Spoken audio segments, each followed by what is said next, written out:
একজন মা পারেন 5জন সন্তানকে একসাথে মানুষ করতে, কিন্তু সেই 5জন সন্তান মিলেও পারে না একটা মায়ের ঠিকভাবে খেয়াল রাখতে। যে কাঁদিয়ে মানিয়ে নেয় সে হলো বাবা, যে কাঁদিয়ে নিজে কেঁদে ফেলে সে হলো মা।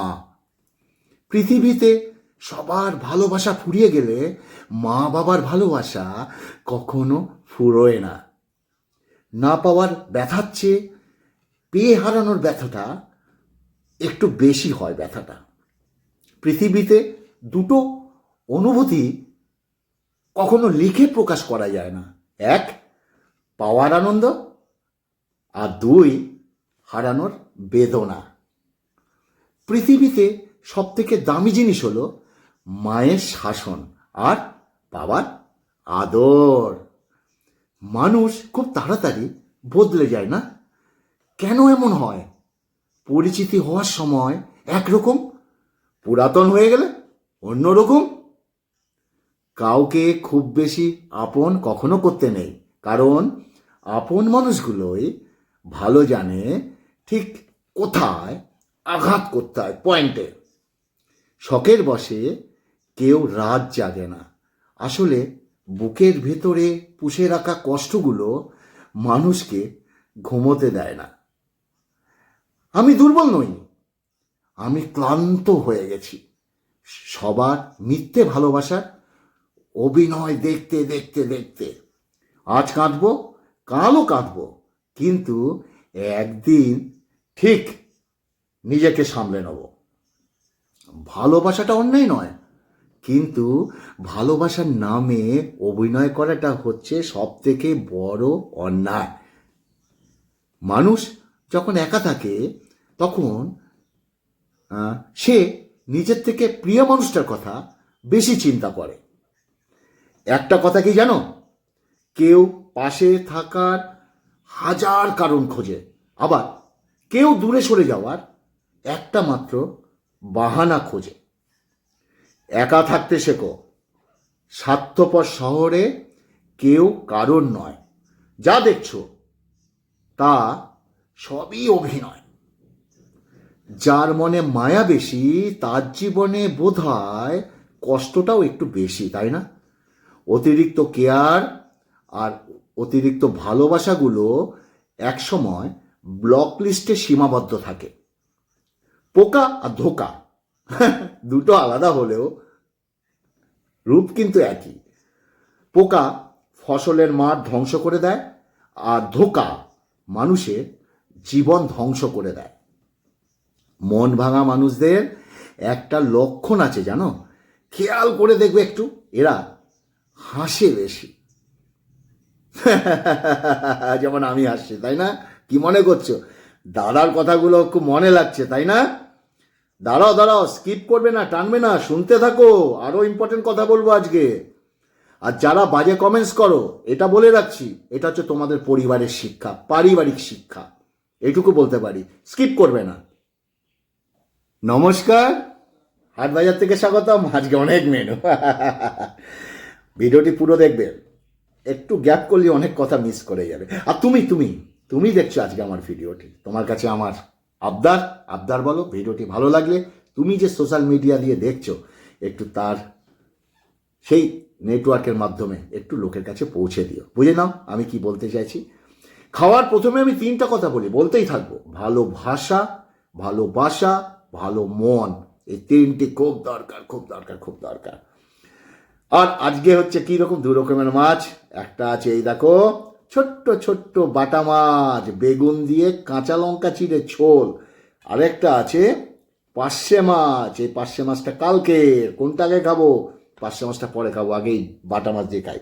আর আছে ঘ্যাট, এর মধ্যে পুঁই শাক আছে, মূলো আছে, বেগুন আছে, কুমড়ো আছে, বিনস আছে, একটু হালকা করে ছোটো ছোটো মটরশুঁটি আছে।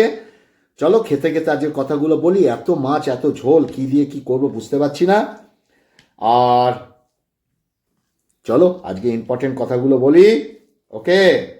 আর আমার কথাগুলো প্রত্যেকের সঙ্গে একটু মিলে যায়, তাই না?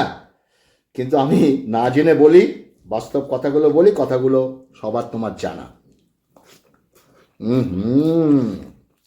আমাদের জীবনে কখনো কখনো এমন সিচুয়েশান আসে যখন আমরা খুব ডিপ্রেশনে থাকি, কারণ আমাদের প্রিয় মানুষগুলো আমাদের ইগনোর করছে, আমাদের প্রিয় মানুষগুলো বদলে গেছে, আমাদের প্রিয় মানুষগুলো আমাদের পাত্তা দিচ্ছে না। তবে এই বিষয়টা আমাদের খুব হতাশাগ্রস্ত করে তোলে। এই সমস্যা থেকে কি করে বেরোবে সেটা এখন বলবো আমি। দেখবে কিন্তু ভিডিওটা, একবার চোখ বন্ধ করে চিন্তা করো তো, তুমি যদি এই মুহূর্তে মারা যাও তাহলে তোমার জন্য মন থেকে কে কে কান্না করবে? কজন মানুষ আছে যারা তোমার জন্য মন থেকে কাঁদবে? সংখ্যাটা খুব কম, তাই না?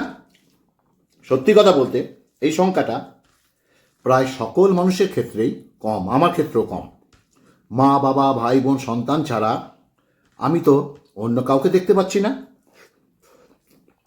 যারা আমার জন্য তোমার জন্য কান্না করবে।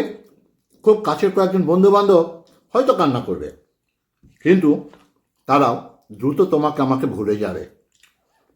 খুব বেশি কষ্ট পাওয়ার মধ্যে তোমার প্রয়োজন ছাড়া কাউকে পাবে না। তুমি মানো কি না মানো ভাই বা বোন, এটা কিন্তু কঠিন সত্য কথা বললাম। আর যদি তুমি বিয়ে করে থাকো তাহলে তোমার স্বামী বা স্ত্রী কষ্ট পাবে, কিন্তু সেও যদি অন্যের চিন্তা নিয়ে ব্যস্ত থাকে, অন্যের চিন্তা, তাহলে কাউকে না কাউকে সে খুঁজে নেবে। ব্যতিক্রম দুই একজন থাকতে পারে, যেমন আমি বিয়ে করিনি। তুমি একবার চিন্তা করো, তুমি কাঁদের জন্য কাঁদছো, কাঁদের জন্য কষ্ট পাচ্ছ? যে মানুষটি সত্যি তোমার কাছে, সে মানুষটি তোমার কাছে কখনো বদলে যাবে না, আর কখনোই তোমার জন্য হতাশার কারণ হয়ে দাঁড়াবে না। এই ব্যাপারে তুমি শতভাগ নিশ্চিত থাকো যে তোমার সে সারা জীবন তোমারই থাকবে, আর যে তোমার নয় সে কখনো তোমার হবে না। দুনিয়াটা এমনই ভাই বোন, চিন্তা করে লাভ নেই। একটা কথা বলো, শোনো, যদি এটা মনে রাখতে হয় তোমার জীবনে 90% দুঃখ এর থেকে কমে যাবে। আমি যেগুলো বলছি সেটা কি জানো? মানুষের থেকে আশা করা ছেড়ে দাও, নিজের জন্য এবং নিজের পরিবারের জন্য বাঁচতে শেখো। এই কাজটা যত দ্রুত করে নিতে শিখবে ততই তোমার জন্য মঙ্গল। বুঝতে পারছো আমি কি বলছি? অতি বাস্তব কথা বলছি। আমি জানি অনেকের গায়ে লাগবে, আমি জানি অনেকের গায়ে লাগবে, কিন্তু কথাগুলো ফেলে দেওয়ার মতো নয়, তাই না? দাঁড়াও, পার্শে মাছটা, আহা, পার্শে মাছ খেতে আমার খুব ভালো লাগে। পার্শে মাছটা পরে খেলে পেতাম গো। চলো খেয়ে নি, এত ঝোল খাবো না, অল্প একটু ঝোল। কাইকুই বাঙাল তো আমরা, তাই কাইকুই বলি। নোয়াখালী হাতে নে খাইতন্ন, হাতে নে কইছে হাতে নে খাইতন্ন। আহা, এটা মুখে দি। পার্শে মাছ সর্ষে দিয়ে, যেটা বলি শুনবে মন দিয়ে কথাগুলো। জীবনে অবশ্যই বন্ধু বান্ধবের দরকার আছে। আমি মনে করি সকলেরই এমন একজন বন্ধু থাকা দরকার যাকে জড়িয়ে ধরে সে কাঁদতে পারবে। আশা করি সবার কাছে এমন একটা বন্ধু অবশ্যই আছে, তাই না? টাকা রোজগারের পেছনে দৌড়াবে, দেখবে দুনিয়া তোমার পেছনে ছুটছে। নিজের কথা নিজের ভেতরে গোপন রাখো। মনে রাখবে, যতক্ষণ তোমার কথা তোমার ভেতরে থাকবে ততক্ষণ তুমি নিরাপদ। কিন্তু কোনো কাজকে ছোট মনে করা উচিত না। মনে রাখবে, উপোস করে থাকলে কেউ তোমাকে খাবার দিতে আসবে না। একটা সময় সন্তানও তার পিতা মাতার কাছে বোঝা হয়ে দাঁড়ায়, তাই চেষ্টা করবে বোঝা হয়ে ওঠার আগে সরে আসতে। কাউকে ভালোবাসলে কিংবা ভালো লাগলে কাউকে তার ভালো দিক এবং খারাপ দিক দুটোকেই ভালোবাসতে শিখবে, কিন্তু দুটোকেই। তুমি তার ভালো দিকটা ভালোবাসবে আর তার খারাপ দিকটাকে ভালোবাসবে না, এমন কিন্তু হতে পারে না। জীবনে বন্ধু বান্ধবের উপর কম বিশ্বাস করবে। অনেক সময় তোমার ঘনিষ্ঠ বন্ধুরাই তোমার জীবনের উপর হিংসা করতে পারে। চুপ থাকার চেষ্টা করবে আর সবসময় কোলাহলের জায়গাকে এড়িয়ে যাবে। চুপচাপ জায়গায় বসে আধ্যাত্মিক ভাবনা ভাববে। ফেসবুকে কারোর সাথে কমেন্টে তর্কাতর্কি করবে না। আমি মাঝে মাঝে করে ফেলি। মনে রাখবে, তর্ক করাটা এক ধরনের বোকামি। তোমাকে যারা ভালোবাসে তাদের সাথে ভালো সম্পর্ক বজায় রাখার চেষ্টা করবে।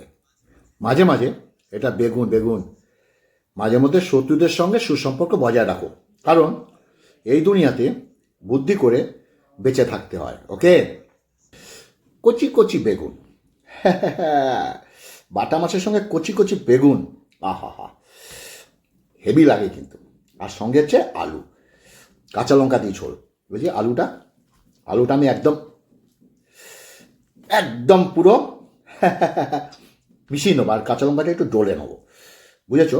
এভাবে খেতে যা ভালো লাগে না, কি বলবো তোমাদের। আর একটু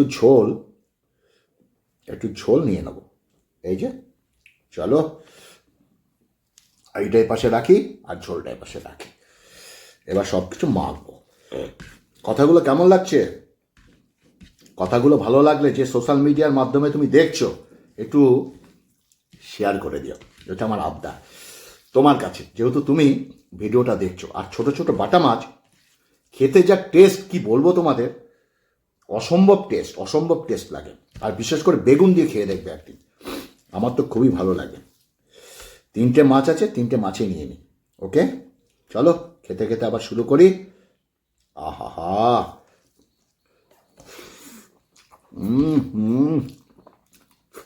অমৃত। ওয়ে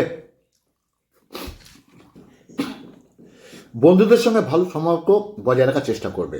মাঝে মধ্যে শত্রুদের সাথেও সুসম্পর্ক রাখার চেষ্টা করবে। এটা জরুরি, কারণ এই দুনিয়াতে বুদ্ধি করে বেঁচে থাকতে হয়।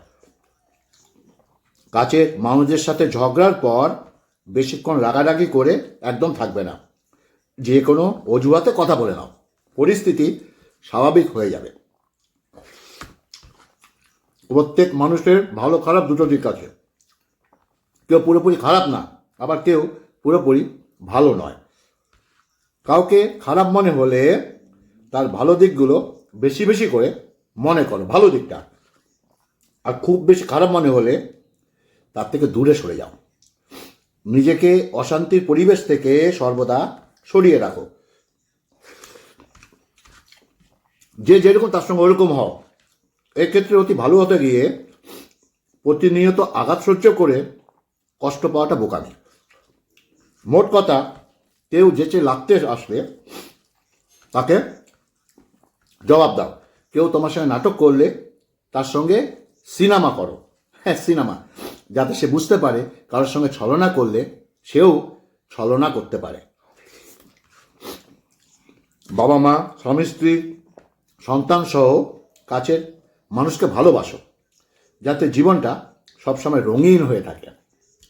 নিজের শরীর চর্চা, রূপচর্চা সর্বদা করো, শুধু সৌন্দর্যের জন্য নয় কিন্তু, বরং হীনমন্যতা দূর করার জন্য। হীনমন্যতা, ঠিক আছে, সেসব দূর করতে গেলে সাজো, সুন্দরী হওয়ার জন্য না, বা সুন্দর হওয়ার জন্য না।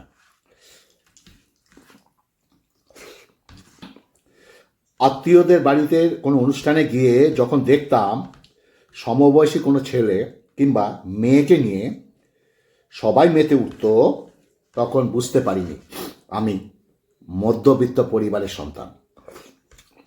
বয়স হওয়ার পর বুঝলাম, যাদেরকে নিয়ে সবাই মেতে উঠত তারা ছিল উচ্চবিত্ত পরিবারের সন্তান। বয়স যখন 10, স্কুলের কিছু বন্ধুবান্ধব যখন আমার থেকে দূরে দূরে থাকতো, তখন বুঝতে পারিনি আমি মধ্যবিত্ত পরিবারের সন্তান। ভাবতাম হয়তো তারা আমাকে পছন্দ করে না, কিন্তু বয়স যখন 16, স্কুলের বন্ধুরা মিলে পিকনিক যাওয়ার জন্য যখন টাকা দিতে চাইতো, বাড়ি গিয়ে বাবার কাছে পিকনিকের টাকা যখন বায়না ধরতাম, বাবা এক ধমক আমি চুপ করে যেতাম। তখন আমি বুঝতে পারিনি আমি মধ্যবিত্ত ঘরের সন্তান। যখন অন্য আত্মীয় স্বজনের থেকে আমার পরিবারকে ছোট করে দেখানো হতো, তখনও বুঝতে পারিনি আমি মধ্যবিত্ত পরিবারে বড় হয়েছি। বয়স যখন 18, তখন কেন যেন মনে হলো নিজের কিছু একটা করা দরকার। এইভাবে বাবার উপর দায়িত্ব কত আর চাপিয়ে দেওয়া যায়। এসএসসি পাশ করে জীবিকার তাগিদে বেরিয়ে পড়লাম কর্মব্যস্ত জীবনে। তখন আমি বুঝতে পারিনি আমি মধ্যবিত্ত পরিবারের সন্তান। ছোটোখাটো একটা চাকরি, দোকানের কর্মচারী।